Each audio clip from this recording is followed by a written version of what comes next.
नमस्कार मित्रांनो, ही गाय गेल्या 4-5 दिवसापासून काही खात नव्हती आणि रिकम्बन्सी आपण ज्याला म्हणतो की जनावर एका जागेवर बसल्यानंतर त्याला उठता येत नाही अशी त्याची परिस्थिती होती.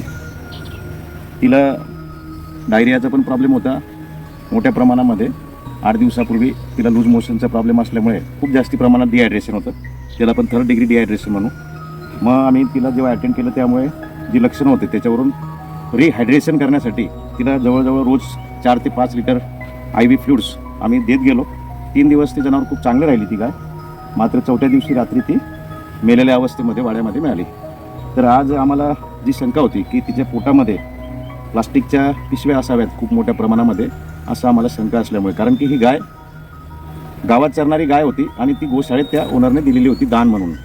मग आम्ही आज तिचं PM केलं असता तिचे पोटाचा जो मेन कप्पा असतो रुमेन, त्याच्यामध्ये हे बघा, हा जो ढीग दिसतोय हा पूर्णपणे प्लास्टिकच्या पन्न्यांचा आहे. याच्यामध्ये या अशा प्रकारे प्लास्टिकच्या पन्न्या ह्या एकमेकामध्ये गुंफल्या गेलेल्या आहेत कंप्लीट. आणि हे अंदाजे जवळजवळ साधारणपणे 25 ते 30 किलोच्या आसपास प्लास्टिकच्या या पिशव्या एकत्रितपणे गुंफलेल्या आहेत. आपण बघू शकतात की एकमेकापासून वेगळं देखील होत नाही असं हे अवजड असं मटेरियल आहे. पोटाचा जवळजवळ 90 ते 95% भाग या प्लास्टिकमुळे व्यापला गेला असल्यामुळे जनावर चारा काय ते 10% जागा जी पोटाची रिकामी आहे त्याच्यामध्ये तो थोडाफार काही दिवस जगला असेल, थोडे दिवस, परंतु शेवटी या पन्न्यांनी गाईचा दुर्दैवी अंत घेतला.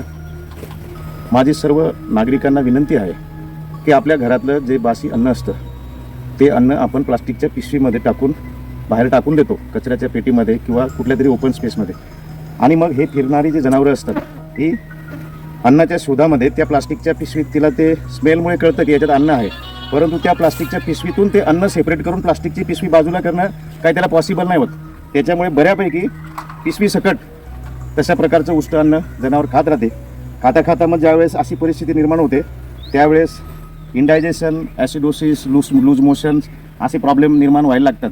आपण उपचार करतो लक्षणांप्रमाणे, परंतु जर परिस्थिती एवढी गंभीर असेल तर ते जनावर दुरुस्त होणं दुरापास्तच नाही, अशक्यच गोष्ट आहे जवळपास मला वाटते. म्हणून माझी सगळ्यांना विनंती आहे की प्लास्टिकच्या पिशवीत अन्न टाकून तुम्ही कुचराई कचऱ्याच्या पेटीमध्ये ते टाकून देऊ नका. हे फिरणारे जे आपले जनावरं असतात ते जनावरं यांना कळत नाही फारसं, त्याच्यामुळे ते अन्नासकट पिशव्या खाल्ल्यामुळे असा प्रॉब्लेम निर्माण होतो. तुम्ही पुन्हा एकदा बघू शकतात, या सगळं प्लास्टिक मटेरियल आहे, याचं वजन जवळजवळ 30 किलोपेक्षा जास्ती असेल. आम्ही आता कानकाट्याने मोजणार आहोत.